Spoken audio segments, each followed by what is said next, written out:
उत्तिष्ठ श्रीगणनाथ त्रैलोक्यं मङ्गलं कुरु उत्तिष्ठ देवदेवेश उत्तिष्ठ एकजानना उत्तिष्ठ ईश्वरी पुत्र कर्तव्यं दैवमान्धिकम् हे देवदेव करुणामय दिव्यरूपा हे लम्बलोकजनसेवित पुण्यमूर्ते हे पार्वती तनय पावन पारिजाता विघ्नेश विश्वजन पूजित सुप्रभातम् लम्बोदराख्य कमनीय कथाकलापा हे विघ्ननाथ सुजनावन भक्तपोषा हे लोकपाल सुमसेवित पादयुग्मा विघ्नेश विश्वजन पूजित सुप्रभातम् आनन्दरूपा अरुणोदय कान्तियुक्ता व्यासादि दिव्यमुनि पूजित नव्यपादा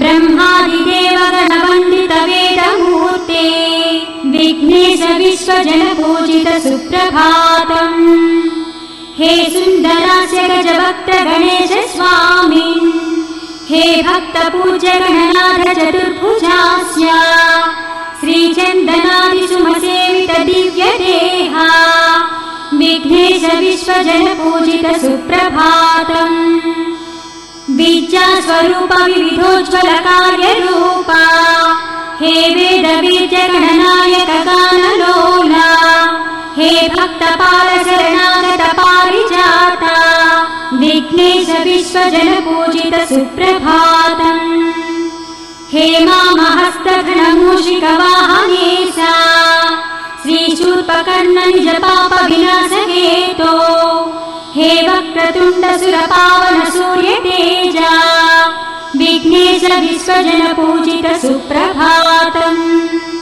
हे सर्वपुत्र शरणागत पोषकार्या श्रीकार रूप करुणाकर कल्पभूजा ओंकार रूप शुभवारण वेशमूर्ते विघ्नेश विश्वजन पूजित सुप्रभातम् आराध्य देव चराचर विश्ववेद्या हे शम्भुपुत्र सुरवन्दित पादयुग्मा हे सोम सूर्य निज पावक पुण्यनेत्रा विघ्नेश विश्वजन पूजित सुप्रभातम् हे सिद्धि बुद्धि निज मानस राजहंसा अज्ञानछेदन सनातन साधु पोषा षट्चक्रवास सुरसेवित सुन्दरास्य विघ्नेश विश्वजन पूजित सुप्रभातम् कल्याण रूप जगदीश गणेश ईशा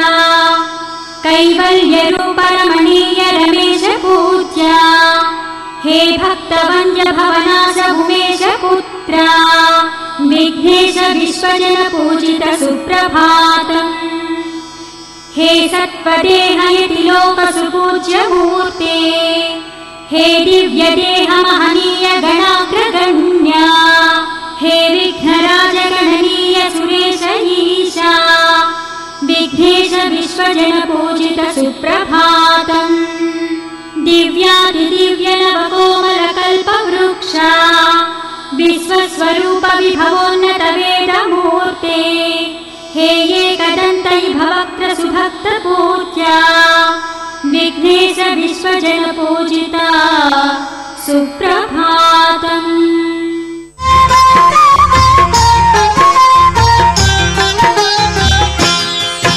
ఓం శ్రీ మహాగణాధిపతయే నమః సరస్వత్యై నమః శ్రీ గురుభ్యో నమః హరి ఓం.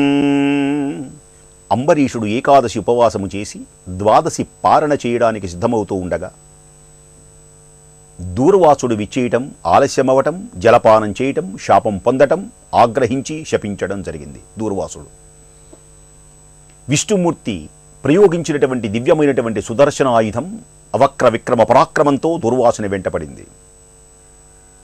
విష్ణుమూర్తి పాదములో ఆశ్రయించాడు. నిన్ను కాపాడగలిగినటువంటి వాడు అంబరీషుడే, వెళ్ళు. పరితపిస్తున్నాడు. నా మూలకంగా బ్రాహ్మణుడు హత్య కాబోతున్నాడు కదా అని విలపిస్తున్నాడు. బ్రాహ్మణ శాపానికి నేను గురైనానే అని బాధపడుతున్నాడు. వెళ్ళు. నారాయణుడి దగ్గర సెలవు తీసుకొని విష్ణు చక్రాన్ని చూచి భయపడుతూ మరల దూర్వాస మహర్షి భూలోకమునకు వచ్చాడు. అంబరీషా, ధర్మపాలక, నన్ను క్షమించు, నన్ను రక్షించు. నీపై ఉన్నటువంటి అనురాగంతో నేను నిన్ను గౌరవించాలి అనేటువంటి భావన లేక శపించాను. నీవు నాపైన అనురాగాన్ని చూపించు. ద్వాదశి పారణకు ఆహ్వానించావు, నన్ను ఒక బ్రాహ్మణుడుగా పిలిచావు.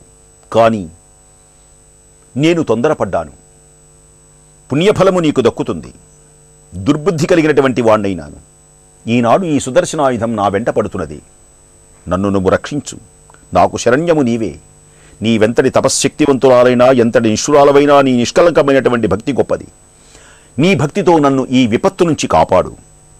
అంబరీషుడు శ్రీమన్నారాయణుని ధ్యానించుకున్నాడు మనస్సులో. దూర్వాస మహర్షిని చూచాడు. సుదర్శనాయుధమును చూశాడు. ఓ సుదర్శన చక్రమా, నిర్విక్ర అవక్ర పరాక్రమంతో ప్రకాశించి జాజ్వల్యమానమైనటువంటి విష్ణుదేవుని యొక్క ఆయుధమా, నీకు నమస్కారం. దూర్వాస మహాముని తెలుసో తెలియకో తొందరపడ్డాడు. మరల తెలుసుకున్నాడు. బ్రాహ్మణుడి కాపాడుట విష్ణుమూర్తికి కూడా ఇష్టమే, రాజులకు ఇష్టమే. ఇతడు మహనీయుడు. ఏదో పొరపాటు జరిగింది. ఈ దుర్వాసుని చంపకు, చంపకు, చంపకు. ఒకవేళ గనక నువ్వు చంపితే ఆ మరణానికి కారణము నేనవుతాను. ఈ హత్య పాపము నాకు చుట్టుకుంటుంది. కనుక శ్రీహరి చేతిలో అనేకమైనటువంటి యుద్ధములలో దుష్ట సంహారం చేశావు.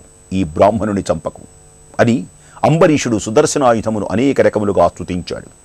శ్రీమన్నారాయణుని యొక్క శక్తిమత్తము ఈ సుదర్శనములోనే నిబిడీకృతమై ఉంటుంది.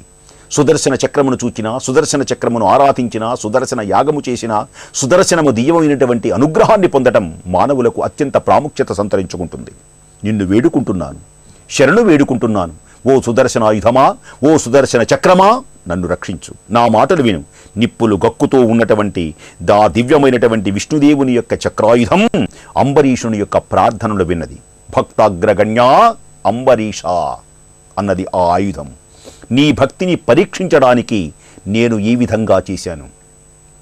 లోకంలో అంబరీషుడు ఎంత గొప్పవాడో నలుగురికి తెలియచేయడానికి చేశాను. ఈ వ్యక్తి సామాన్యుడు కాదు.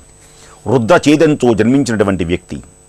సృష్టి మొత్తము బ్రహ్మదేవుడు చేస్తే, స్థితిని నేను కల్పిస్తే, లయమును చెయ్యగలిగినటువంటి ఏ రుద్రుడున్నాడో అతడే ఇతడు గొప్పవాడు.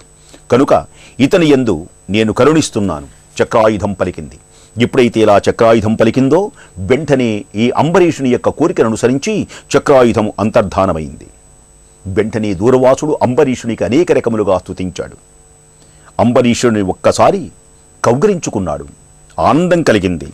నిష్కలంకమైనటువంటి భక్తి ప్రకటితమైనది. విష్ణుదేవుని యొక్క దివ్యమైనటువంటి స్తోత్రం ఈ మూడు లోకముల వ్యాపించింది.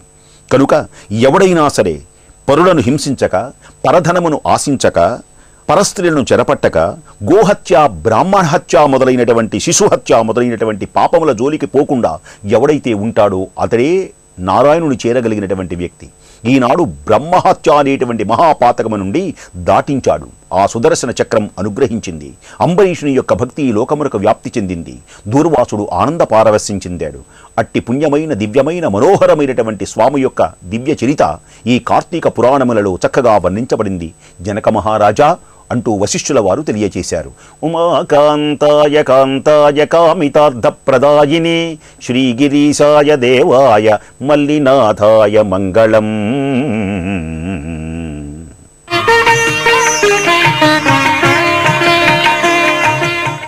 ఓం గం గణపతయే నమః. శరదిందు వికాసమందహాసాం స్ఫురదిందీవరలోచనాభిరామాం అరవింద సమాన సుందరాస్యాం అరవిందాసన సుందరీముపాసే. శృంగేరి జగద్గురువుల దివ్య చరణములకు అనంత కోటి సాష్టాంగ ప్రణామములతో సౌందర్యలహరిలో చక్కటి శ్లోకం ఇవాళ మనం అమ్మకు లలితా సహస్రనామంలో ఒక నామం చెప్పారు. చతుషష్టి యోగిన్యై చతుషష్టి కళామయై. ఇక్కడ కూడా అమ్మను చెబుతూ చతుషష్టి తంత్రములు అట అమ్మ దగ్గర నుంచి పుట్టాయి. అదే చెబుతూ చతుషష్ట్యా తంత్రైః సకలమతి సంధాయ భువనం స్థితస్తత్తత్సిద్ధి ప్రసవ పరతంత్రైః పశుపతిః పునస్త్వన్నిర్బంధాద్ అఖిల పురుషార్థైక ఘటనా స్వతంత్రం తే తంత్రం క్షితితలమవాతీతరయిదం చతుషష్ట్యా తంత్రైః సకలమతి సంధాయ భువనం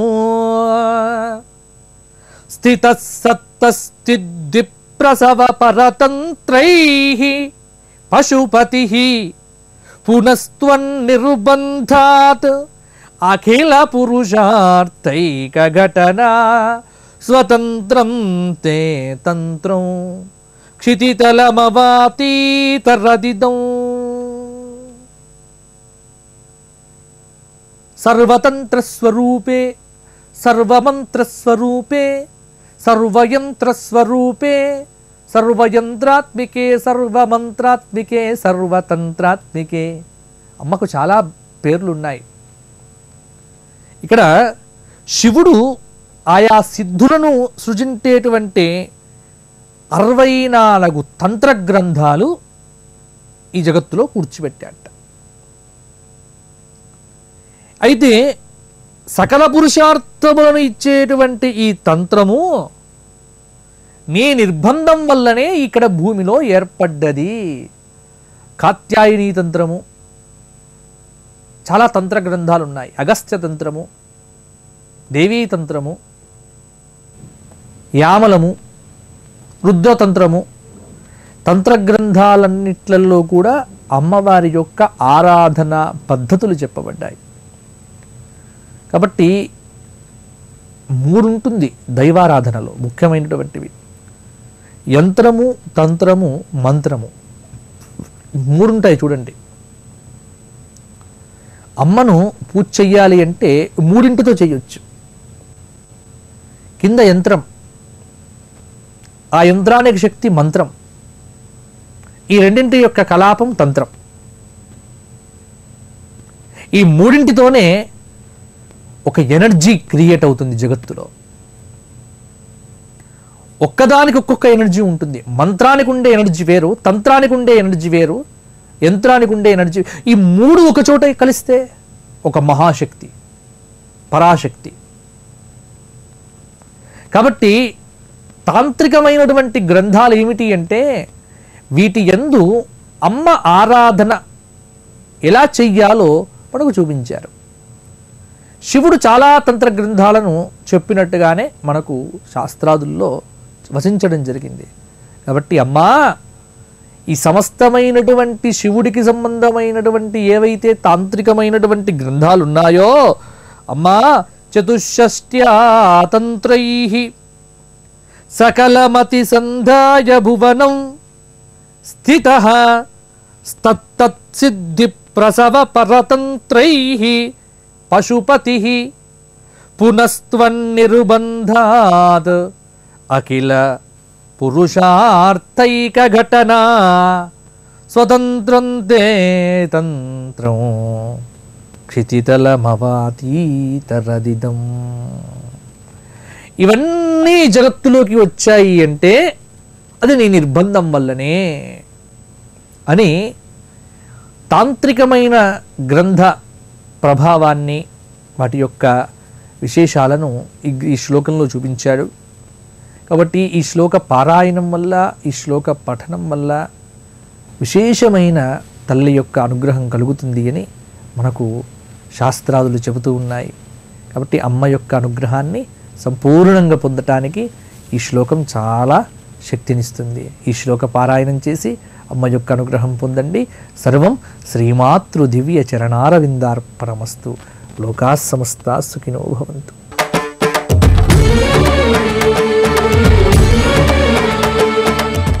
కడుపులో ఉన్న పేగుల మధ్యలో, జీర్ణకోశాల మధ్యలో, రక్తనాళాల మధ్యలో అటు తిరిగి ఇటు తిరిగి ఏమీ చేయలేక శివశివ రక్షించు, నారాయణ రక్షించు అని ఏడవడం మొదలెట్టాడు. పశ్చాత్తాపం కలిగి గురువుగారు గుర్తుకొచ్చి గురుదేవ రక్షించన్నాడు.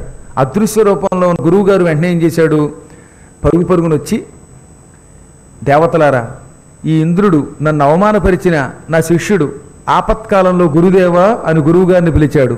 తనని పిలిచిన వెంటనే రక్షించడం గురువుల కర్తవ్యం. నేను వీడికి కనపడను కానీ వీడిని రక్షించే బాధ్యత తీసుకుంటున్నాను. మీరందరూ కలిసి మీ శక్తులు కొంచెం నా చేతిలో పెట్టండి అనగానే వాళ్ళంతా తమ శరీరంలోని కొంత దేవతల తేజస్సుని ఆయన చేతిలో పెట్టారు. ఆ తేజస్సుతోటి ఆయన జృంభణము అనే ఒక శక్తిని సృష్టించాడు. వెంటనే ఆ జృంభణాన్ని రాక్షసుడి మీదే ప్రయోగించాడు ఆయన. జృంభణము అంటే తెలుగులో ఆవులింత. అంత పూర్వం మనుషులు ఆవులించేవారు కాదు, గేదెలించేవారు. ఇప్పుడు ఈ కొత్తగా జృంభణం అనే శక్తి పుట్టగానే దీన్ని ఆ రాక్షసుడి మీద ప్రయోగించాడు. వెంటనే వృత్రాసురుడు అని ఆవులించాడు. ఈ ఆవులింత రాగానే నోట్లోంచి మళ్ళీ బయటికి కిందకు దూకేశాడు ఇంద్రుడు.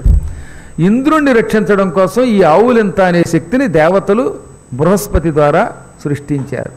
అంత పూర్వం ఈ ఆవులింతలు లేవన్నమాట. కాబట్టి ఇవాళ మీ అందరికీ అంతటి మహావరాన్ని ప్రసాదించారు ఇంద్రుల వారు. గురుద్రోహం చేయటం వల్ల గురువుగారు రక్షించడానికి దాన్ని ఇచ్చారు. అది అప్పటి నుంచి అందరినీ పట్టుకుంది. ఈ ఆవులంత రాగానే ఈయన బయటకు వచ్చాడుగా ఇంద్రుడు, రాగానే మళ్ళీ గురువుగారు మాయమైపోయాడు.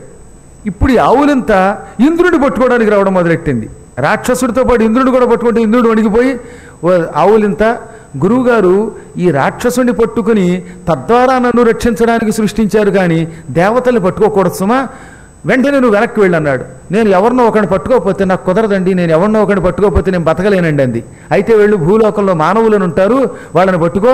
పురాణం వింటున్నప్పుడు, జపం చేస్తున్నప్పుడు, గుళ్ళో కూర్చున్నప్పుడు, అటువంటిప్పుడు వాళ్ళని గట్టిగా పట్టుకో. అందులో పూజ చేస్తున్నప్పుడు ఇంకా గట్టిగా పట్టుకో. యజ్ఞం చేస్తున్నప్పుడు బాగా పట్టుకో అనగానే అప్పటి నుంచి తక్షణం అది భూలోకానికి వచ్చి మానవుల్ని పట్టుకుంది. ఇంకా తర్వాత దేవతల్ని మాత్రం పట్టుకోలేదు. ఇప్పుడు ప్రస్తుతం ఆవులింత మన సొంత సొత్తు అన్నమాట. మానవులకి నిజమైన అద్భుతమైన సొత్తు ఏమిటి అంటే ఇదిగో ఈ ఆవులింత. దాని ప్రభావం ఎలా ఉంటుందో నేను మీకు చెప్పాలా, తాతకి దగ్గులు నేర్పాలని. అబ్బో ఎన్ని పర్యాయములు. అందరం అంతో ఎంతో ఆవులిస్తూనే ఉంటాం. ఆవులిస్తే పేగులు లెక్కెట్టే తెలివితేటలు ఉన్నవాళ్ళు కూడా ఉన్నారు. సరే, మొత్తం మీద ఈ విధంగా ఆవులింత భూలోక మానవుల్ని పట్టుకున్నది. ఆ చిత్రం చెప్పమంటారా? అది పురాణాల్లో చెప్పారు. ఈ ఆవులింత కూడా అన్ని వేళలా అందరినీ పట్టుకోదట. కరెక్ట్గా చూడండి మీరు. ఓం నమ శివాయ, ఓం నమ శివాయ, ఓం నమ శివాయ, ఓం నమ శివాయ అంటాడు. ఈ ఆవు అంటాడు కాబట్టి ఆవులింత అన్నారు తెలుగులో. అంతకంటే అసలు గేది అండగా వీడు ఆవు అంటాడు. మీరు ఒకసారి మీరు కావాలంటే చూడండి, ఇంకోసారి ఆవులించి ఆవు అని వస్తుందన్నమాట. అందుకని ఆవులింత అన్నారు. బహుశా హిందీలో ఆవు అని దాన్ని పిలుస్తున్నాడో ఏమిటో. ఇంకా అలాగే పురాణం వింటున్నప్పుడు అనమాట, అలా కుర్చీలో కూర్చుని ఉంటారా, ఇంతలో పక్క ఆవిడ పొడుస్తుందన్నమాట. ఈ విధంగా ఈ జనములకి ఎక్కువగా పట్టుకుంటుంది ఈ ఆవులెంత. ఇందులోంచి బయటపడడానికి ఏం చేయాలి?